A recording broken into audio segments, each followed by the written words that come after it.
কাজ নিয়ে আমি বললাম না, আমার বাসার অ্যাটমসফিয়ার পুরোই ডিফারেন্ট। আমার বাসার মানুষজনের সাথে কথা বলা দেখলে আপনার মনেই হবে না যে আমি কাজ করি। ওর কাজ নিয়ে কথা বলা নিষেধ, আমি বলি না কাজ নিয়ে কথা। জাস্ট নরমাল আপনি আপনার বাসায় কি নিয়ে কথা বলেন, ওগুলো নিয়ে কথা বলি।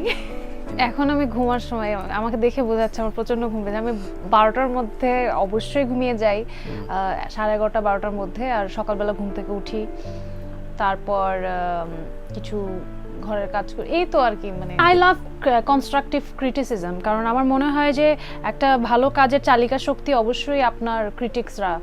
এবং আপনাকে এখন একটা কাজ যে বলবে সবই ভালো, তখন তো আপনার গ্রোথের জায়গাটা থাকে না।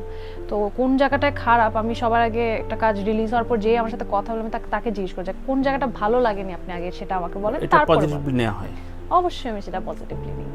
আচ্ছা আচ্ছা। সবসময় হয়তো মিলবে না, অথবা সবসময় যে সেটা সত্যি সেটাও না, তার একটা অভিমত তো অবশ্যই থাকে। বাট আমার জাজমেন্টে যদি আমার মনে হয় আচ্ছা ঠিক আছে কথাটা ঠিক, তখন আমি সেটার উপর ওয়ার্ক করি।